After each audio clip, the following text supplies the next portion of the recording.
Étudiantes, étudiants, parents d'élèves, nouveaux bacheliers, vous recherchez une école adéquate de formation professionnelle et pratique pour vos études supérieures? Une seule référence, ESAE. ESAE vous offre des demi-bourses et réductions dans toutes ces filières. Waouh!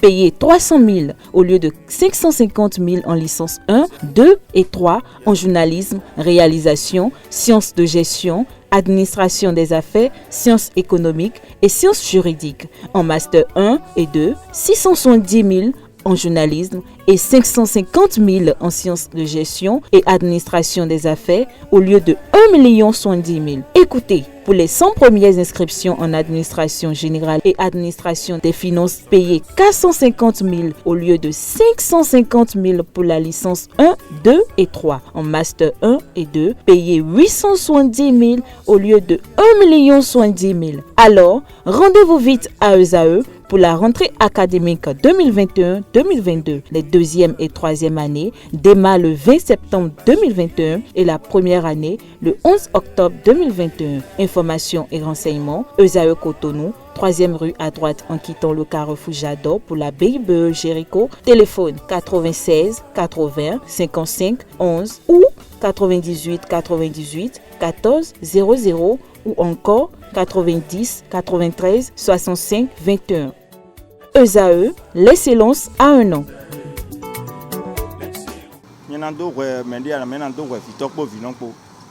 Directeur candidat azomé azokwe ne le azomé kule minando we de sudo azomé beni yo pole wa azomé le imi pon si so kaki ton e ma jacho a renvoi we nyameni ekugbe fito vino de ko kaki nu vi beto tout d'abord to veramba azomé dans to kaki de ta to kaki dans to pon kugbe bara point a vio kaki yo nu e ma nyon a nyon ja ko so ko kaki ran e na le koni ta na le gobluru mais na jobledo tout d'abord le da Bible ya azomé on de we imbote so gbe ado mi men jeune we gbe ton le o ni mi wa azomé minaze azomé on so ado lieu devona teme e so yan pinklon si teme éducation si teme et dans son nous a voulu we namblo abi de pe namblo bon éducation après tout na do mi ya azomé kakado yo azomé yo nous si sonner le bio mais si le dessous demain il est mort il en profiter e wa zo a e nan di après tout il a mis le licence pour le il a mis le doctorat mis le bac et le kogbe est-ce que tout non notamment c'est un casse-tête pour nous parents.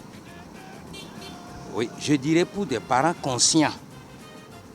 Il y a des parents que les téléspectateurs m'en excusent beaucoup.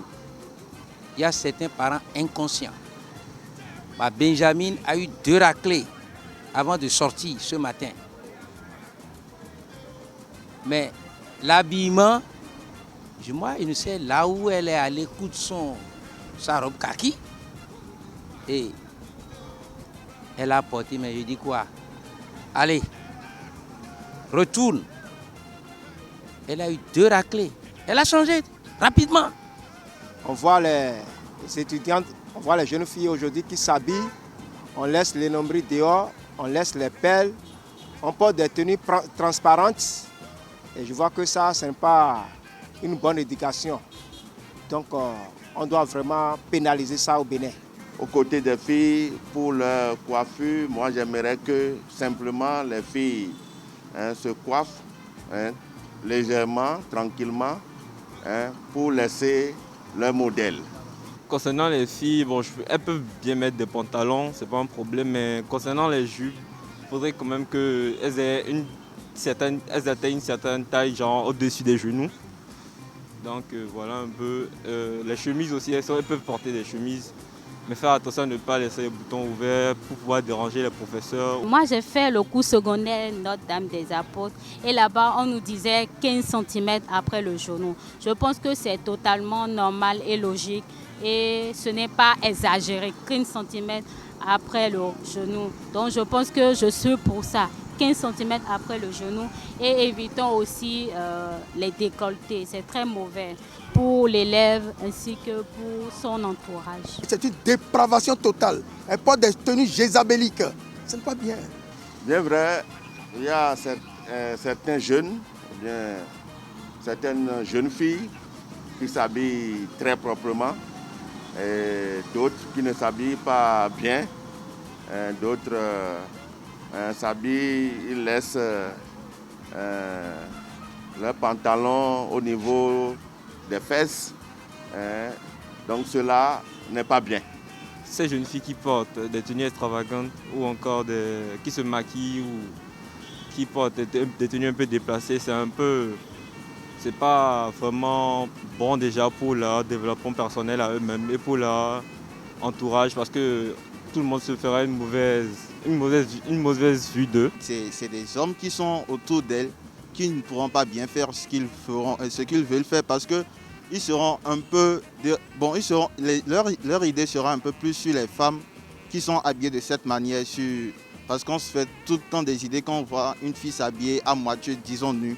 On porte le kaki, bon, même si quelqu'un tombe, elle va prendre ça, elle lui serait difficile de se baisser pour prendre, parce que si elle ne sait pas faire, elle va laisser le derrière nu. Il peut avoir la puberté, je peux dire ça, ou bien le fait même de vouloir plaire à quelqu'un. C'est deux cas. Vous savez, il y a des gens qui aiment se sentir belle, remarquable, tout et tout. Ça peut aussi être parce que la personne veut plaire à quelqu'un. C'est pour ça qu'elle met des choses pour se faire remarquer. Et comme je l'ai dit aussi, la fille ou bien le garçon peut être en pleine période de puberté, tout et tout, parce que je pense que ça contribue un peu à cela. Elle s'habille de manière irrespectueuse. Vous savez, elle veut limiter les occidentales, les jeunes femmes occidentales. Mais elle ne s'habille pas comme ça. Moi, j'ai fait l'Occident. Je sais que quand il faut porter la jupe ou la robe longue, etc., vous n'allez pas voir une femme blanche porter ce que les nôtres portent, nos jeunes filles portent. Et ils ne respectent même pas les enseignants. Quand on porte des habits qui laissent à désirer. Et c'est parce qu'elles sont ignorantes. La parole de Dieu a été claire. Il faut porter des tenues décentes. Mais moi, je ne comprends pas. Il y a certaines mères qui cautionnent. Il y a certains pères qui cautionnent. Quand ta fille, d'abord, il y a l'éducation de base. Commençons par là. Quand l'éducation de base prend des coups, alors là, attendez-vous à tout. Donc, j'invite tous les parents d'élèves et étudiants à veiller sur le comportement et sur l'habillement de leurs filles. On parle de harcèlement sexuel en milieu scolaire et dans les services. Tout part de l'habillement de la femme. Disons-nous la vérité. Il y a certaines filles qui sont bien habillées depuis la maison, mais qui ont un pantalon, une chemise et d'autres chaussures dans leur sac. Moi, jusqu'en classe de terminale, je continue toujours pas à fouiller mes filles. Le jour où elle ne sera plus avec moi, alors là, bon, elle est libre. Mais tant qu'elles sont avec moi, elles sont soumises. On peut m'appeler papa dictateur, je m'en fous. Nous sommes en Afrique, nous sommes au Bénin. C'est très mauvais de s'habiller de manière extravagante pour aller en cours ou bien pour aller étudier, parce que la base même de la chose, c'est les études. Donc il faut vraiment se concentrer et ne pas forcément penser au physique ou bien à son style vestimentaire. C'est vrai, je ne dis pas d'être débraillé, mais il faut quand même prendre soin de soi un tout petit peu, le minimum, mais ne pas porter des jupes courtes, des décolletés. À mon avis, je pense que ce n'est pas une bonne chose. Et vous allez même remarquer que l'élève qui fait ça n'aura pas de bons résultats à l'école.